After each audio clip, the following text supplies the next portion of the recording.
My back on the wall, now you gon' see. Better watch how you talk when you talk about me.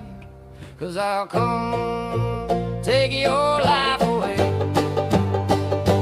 Many men, many, many, many, many, many men wish death upon me.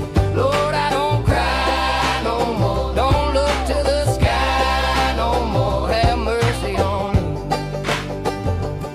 Now they was the guys putting money on my head. Go on and get your refund, mother, I ain't dead. I'm the diamond in the dirt that ain't been found. I'm the underground king and I ain't been crowned. When I rhyme, something special happened every time. I'm the greatest, something like Ali in his prime. I walk the block with the bundles, I've been knocked on the humble. Swing the ox when I rumble, show your butt what my gun do. Got a temper, do, go ahead, lose your head. Turn your back on me, get caught and lose your legs. I walk around, belt on my waist, chip on my shoulder till I do another song in your face. Do this beef ain't over. Many, many, many, many, many, many, many, many wish death upon me. Lord, I don't cry no more. Don't look to the sky no more. Have mercy on me. Have mercy on my soul. Somewhere my heart turned cold. Turkey vest, turkey season, but mostly turkey vest. What's in the vest setup, where we've come from in spring setups, and what we're rocking this year in 2026. So welcome back to the channel, guys. Glad to have you as always on another turkey season, turkey playlist, whatever you want to call it. All we can think about right now currently is turkey season and all the preparation, and then that's kind of half the fun, right? Is getting your gear out from last year, what's in there, what you liked, what you didn't like. Maybe you're upgrading this year, but we're talking specifically turkey vests in this video. So if you guys get anything from it, please leave me a like, a comment, share it, let me know what you think, and let me know what's in your vest. If you got any like superstitious stuff, mementos from past hunts, stuff you'll never go in the woods without. And we're also just a little short excuse to get the new mic out and test that on a video. So guys, stay with us. We're going to break down turkey vest, what I like, what I don't like, what I'm using this year, and we'll do it together. So let's get after it. All right, so first on the table, what we've used in springs past, and hopefully this mic's not giving you guys crazy feedback, but this is one that you guys have seen before, and you may even have this in your hunting closet. This is the Alps brand, the NWTF version. Right here is the old school logo, which, by the way, NWTF, everyone likes this logo better. The new ones, it's just not it. But basically, this is their the Alps brand, the Bottomland version, or the new Bottomland version of their impact turkey vest. So this is the impact vest where you don't have the internal sleeve system for the seat, so it's not going to stand up on its own. It's not going to do all the cool, 10 tricks in one thing. It's more of a basic vest. A lot of guys have modded this out, done certain different pockets, had stuff sewed on. You'll see Dave Owens rocking one of these old school vests, I think still, where he's like shortened the pocket up and had custom sewing and all that stuff. I'm not going to take my vest to a sew shop, but if you do, I'm not judging you. I'm just saying I wanted an out of the box fix for my turkey vest. So I use this for years. I do like this one not having the internal frame system because it's lighter, it's not as stiff, it's really flexible. But again, that's kind of the downside. It's really flexible, it's really thin, as you can see, not a whole lot to this vest. And the magnetic closure is nice. It's not super loud. Hope you can hear that. I do like the pros of this vest are the storage pockets are okay. I felt like these were separated out on your left side a little bit too much. You do have an internal mask and glove pocket there. Thick material. I do like the straps on here. Really do help with load bearing if you're like me and take the kitchen sink with you sometimes. I do like that on this particular vest. You've got good routing for hydration. You've got some little D-rings here in case I don't know what you would put there, maybe a rangefinder or something. And again, also, if you're ranging turkeys, then you probably shouldn't be shooting the turkey, right? I digress. So on this pocket, the never used by me personally box call pocket, the designated giant growth on the side of my right side. I like this to be slick and that's kind of what led me to the next vest that you'll see.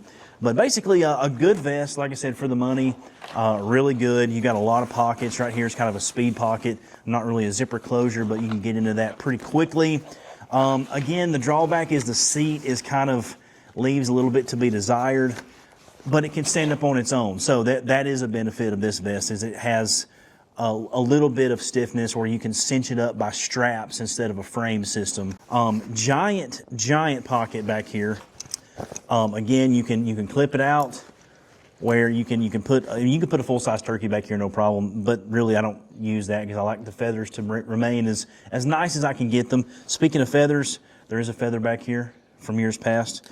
Kind of cool. Probably an infield pickup there, just walking along and seeing a feather in the spring woods. Always pick it up if you're like me. Also, the optional hydration carrier, kind of cool if you're the hydration tube guy. I found that I don't like the off-season maintenance of those so much. I don't like getting mold and stuff, crustiness in the tube. So I'm a water bottle guy, and a lot of guys say, well, in your turkey vest, if it's crunchy, if it's shiny, that type of thing, like your regular Walmart, Kroger water bottle, I could see that. I do have a specific size of Yeti little twist top, like a Nalgene bottle, but a Yeti version. I do like that. It's like matte gray, so I'm not worried about it shining. Easy to fill up, easy to drink out of, and it doesn't crinkle like a water bottle. So just the fine detail stuff that'll keep you that much more stealthy in the turkey woods. All right, next up we have what I eventually moved to after years of having that Alps impact vest. This is the 1.0 version of the Grounded brand. I believe they call this the impact vest. Am I tripping on that? Yeah, okay, I'm not tripping. So Grounded does, after a quick Google search, Grounded does call this the impact vest also, strangely enough, but they do. Drew Abel, his family, a really cool homegrown brand out of Alabama. Just salt of the earth people. I couldn't help but be drawn to them and support them when they launched this thing. So of course I had to pick one up. This is the 1.0 Grounded vest, and I hope I'm doing a good job where you guys can actually see it. You've got some cool straps here. The inside, big selling feature is it's got like a dual grippy texture. So if you're wearing a slick pullover like this, shout out to Meadow Creek Mounts. My guy Greg sent this out. But it'll hold on to your clothes. So if you're going through, running and gunning, whatever, it'll stick to your shoulders and not be super annoying and bunch up on you or slide off your shoulder. I hate that. One of the big advantages that this vest has is it's super quiet material. It's very flexible. Not a whole lot of, it's not as thick, it's not as bulky as that Alps vest. That Alps vest had no give in the straps, but there again, it kind of held a load better than, you know, something like this. But like I said, it's a give and take. Nothing's perfect. The back side of this has much better padding than the impact vest from Alps. So you've got, you know, get up against a tree, your spine's not going to be killing you all day. Your shoulders, the top, the back of your traps, it's going to be nice. I do love that. This colorway is the only one they had at the time versus I think they had Mossy Oak Obsession, I think, but I opted for the new Bottomland, which was fine. A little bit darker finish, brown on the stitching. One of the drawbacks of this versus the one you'll see, the 2.0 in just a second, the one I'm rocking now, is the buckles on this side are not integrated into the bottom of the strap. They're right here, so they kind of are right there. If you're a right-handed shooter, left-handed shooter, they're going to be in your way just a little bit. You've got a cross strap. I always love a cross strap, super nice. You do have to kind of figure out the tag ends of these straps here. So what I did back in the day was I Gorilla taped these. Hope you guys can see. I'll get this to focus. I Gorilla taped these so they weren't it wasn't a big deal. I mean, obviously you paid good money for the vest and you have to mod it. Such is life of a turkey hunter. You kind of mod stuff. So Gorilla tape there. You got tag ends. Not that big of a deal. One of the big advantages of this vest is you've got two big slick pockets on both sides, which I was happy to see them carry that through to the 2.0. We won't get into the pockets here so much because I've emptied this vest out. This is my spare now. But you've got two interior net pockets. Again, that pad is all the way down to your tailbone. Flipping the vest around, you've got an expandable game pocket, and again, check out this seat. This seat is the Magnum Mac Daddy compared to the Alps Impact. This thing is sweet. Really high density foam. You've got a waterproof bottom, which you can see mine has seen some better days. It's got punctures and all kind of stuff from sitting out in Kansas and running and gunning, that type of thing. Really soft part where you're going to sit your butt on. Expandable game vest. You can unclip these, open this up. Really great for whatever. We'll get into that. Spare pocket here for hydration. I kind of use that as my game success pocket. So I'll have stuff to field dress, whatnot, toilet paper, items like that. You've got a tube that runs out the top, and you can easily route that through these bungees. I really like, you can tell this vest was thought out by a turkey hunter for turkey hunting, and they really did a really good job, and that's why I had to immediately grab the 2.0 when it came out. All right, so after a quick vest change, we're back to what I'm running this spring. I've been running this since, I believe this will be the third spring, maybe second spring. I'm not 100%, I have to check the timeline, but this is the Grounded brand Impact 2.0, and a ton of improvements were made to this vest.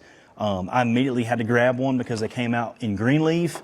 I'm a sucker for that. You paint something in green leaf, I'm probably going to buy it, unfortunately, for my wallet. This thing is freaking sick.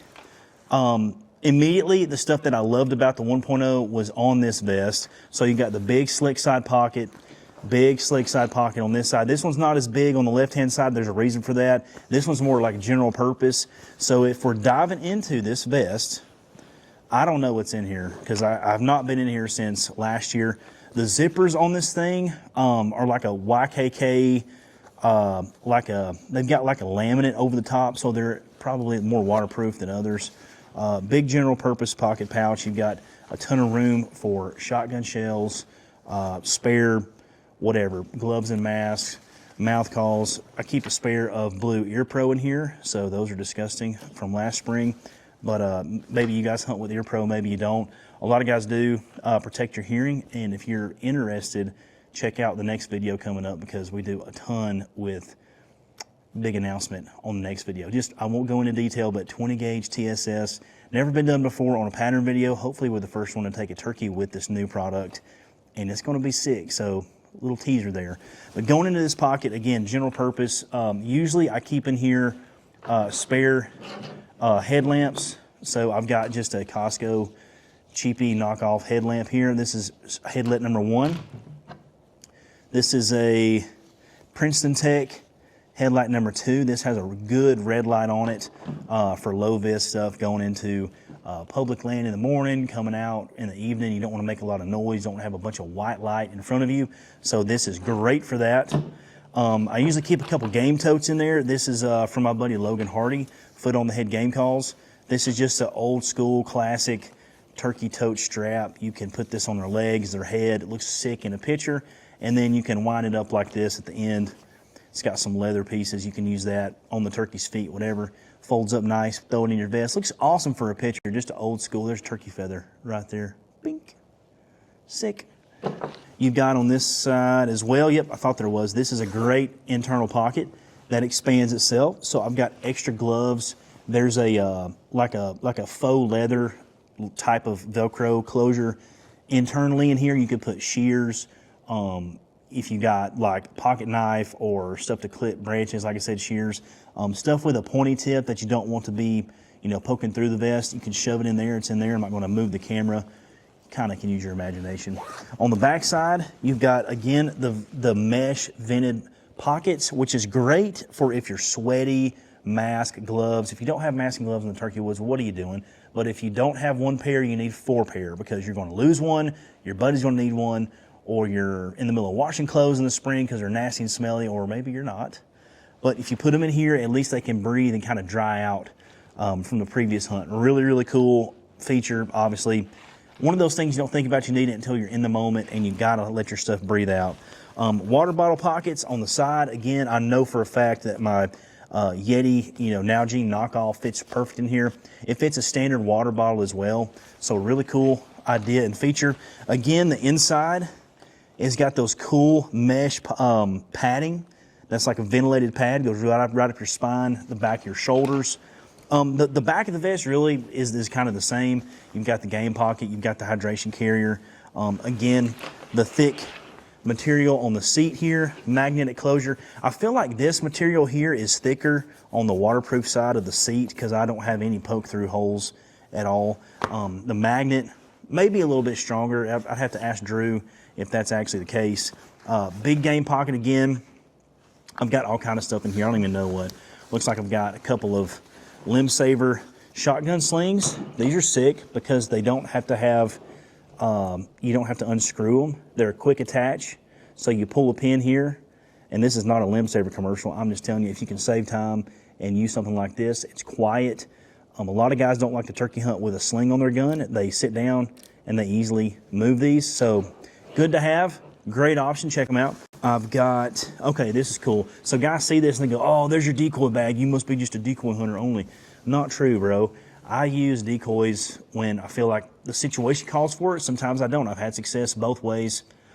You know, if it's legal, do it. I'm not a fan of reaping. That's a story for another day. But these Avian-X decoy bags, I find so many uses for these. One of the main ones is, since I use a bigger camera to film, like I'm filming here, my Canon M50, I use this zoom lens.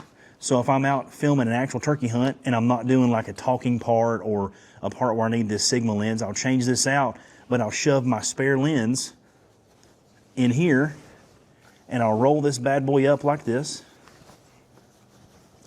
And then you know all the crap and debris that you sit in the turkey woods, this will keep all that out of there. Obviously, I've got my lens caps and end cap on, sure, but this will keep most of the pine needles and bark and crap that fall from the tree when you're sitting against it into this pocket. So you can throw this in here and boom, you've got your lens protected. I keep spare everything in those bags, so having extra decoy bags is actually awesome even if you're not running a decoy. Going on into the vest, here's my actual decoy bag with a spare stake, the two-piece Avian-X stakes. I've got a fly-down wing. Look at all that crap that just flew out of the vest. So I've got an old, just a fly-down wing that's great for scratching the leaves, doing a fly-down, beating against your...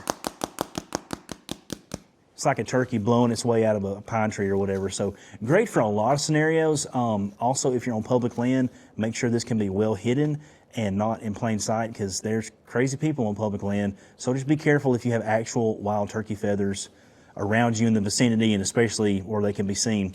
So I have a turkey wing besides a whole bunch of debris. There's the debris I was telling you about. Have a bunch of that. Looks like we've got the old knee pod. So this will kind of tell my age a little bit. So this is a Realtree Hardwood Green HD. That's a mouthful, but one of Realtree's modern camos that they came out with in the early 2000s. This is a knee pod, most likely a Hunter Specialties knee pod. And I still use this when I'm hunting with the big pawn shop gun. I like, it's like a 20-inch barrel, so I like leaning this up on my knee. If I'm hunting with Steve or the world's smallest turkey gun, I don't really worry about this, but it's more of a superstitious thing. I like having this with me. I've had this ever since I started turkey hunting. So back when I really couldn't hold a shotgun up and had to put it on my knee, I just like having it. It's kind of a sentimental thing. Let's see what else. Extra decoy stake. You can never lose. You can never have plenty of these, dude. Like you can get these off Amazon.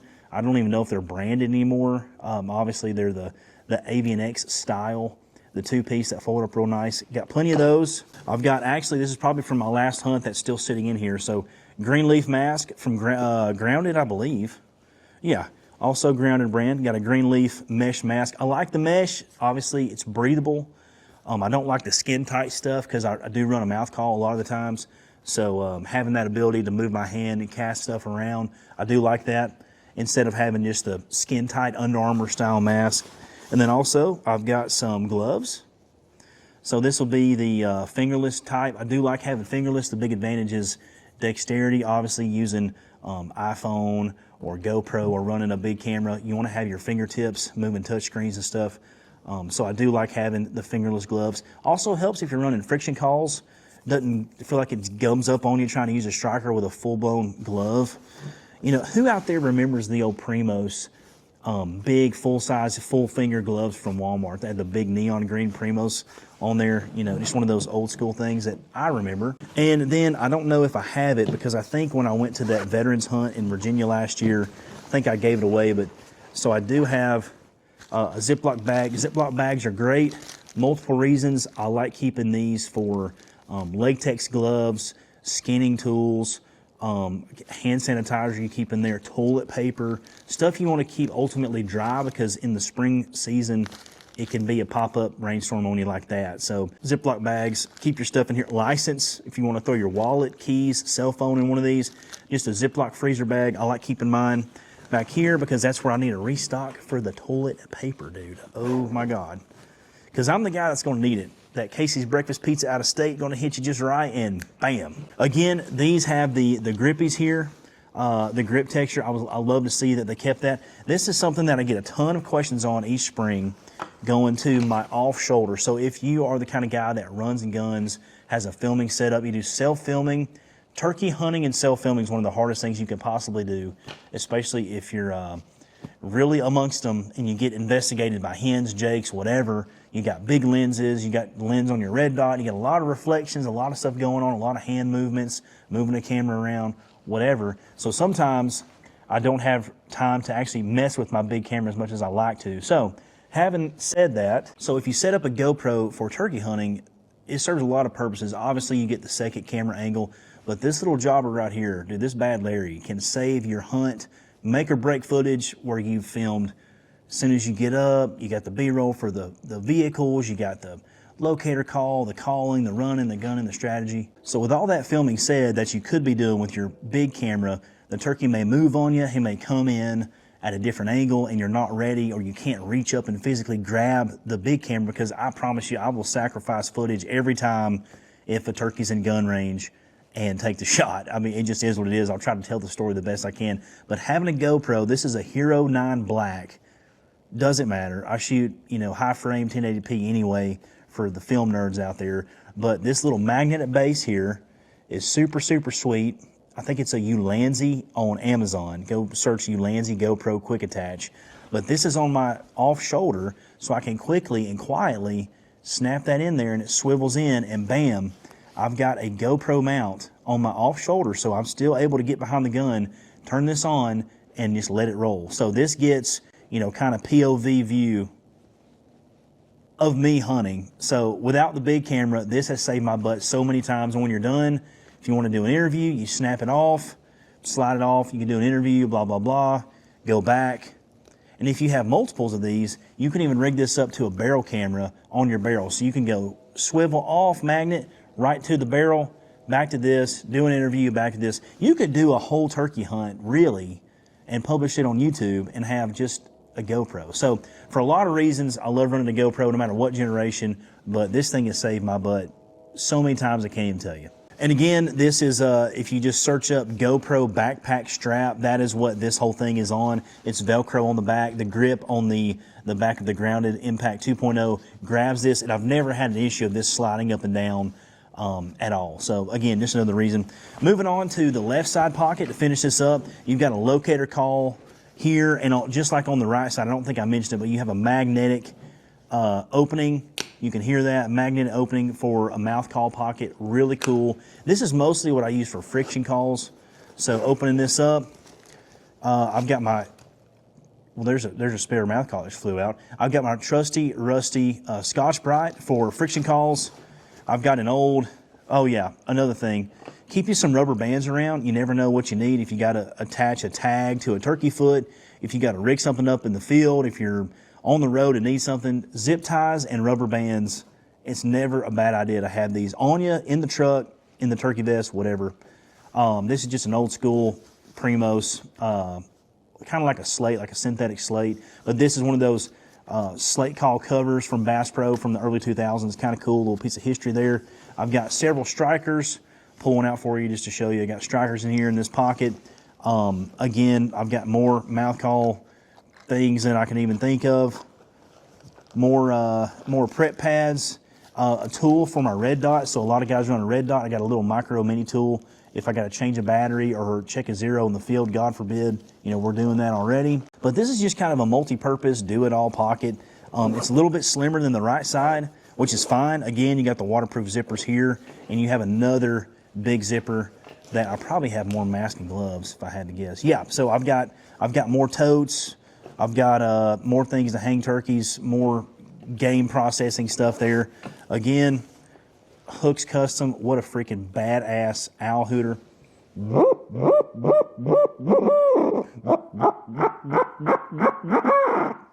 Dude, It doesn't get better than the Hooks Custom, dude. I always use that. My preferred method of locating turkeys is an alcohol. So always got that on me. Other than that, it's a really solid vest. This is not a commercial for Grounded. I'm just showing you what's in my vest, what I'm using, and to show you I haven't opened this since last spring, and it's cool to get in here, dive in. Now, some new additions that we added to the turkey arsenal is you'll notice I got a new mic this year. This is the DJI Mini. It's got a little pouch. We use this pouch all the time for cords. It charges off USB-C. Hopefully this video works out because I haven't used it before. This is the first trial run of that. Trying to get you guys some better audio. Some other stuff I like to pack, maybe not if on me, but in the truck. Spare USB-C charger for GoPro batteries. I love having this. Spare batteries for my main camera. A USB-C rechargeable battery bank. So this is super slim. It's the size of an iPhone. Here's my iPhone. Here's the battery bank. You can afford to have this couple ounces on you because if you're out of state, maybe you're draining your battery using Onyx or whatever mapping system, have a battery bank on you. Very important. And just miscellaneous stuff, just some cases for some GoPro accessories, USB-C cables, stuff like that on the road. Now, you don't have to do all this crap if you're not filming. I like to film, so I have to just take the extra precaution and have the stuff, have the power on board that I can take care of it. Guys, that's all I got for you. Hope to see you at the NWTF coming up in February. We're not going to have a booth. I think we're going to be with a couple people at booths throughout the Saturday show. But if you see us, come check us out. Tell me you saw the channel. Tell me you liked the video. And check out the other videos in the turkey playlist. And as always, guys, we'll catch you on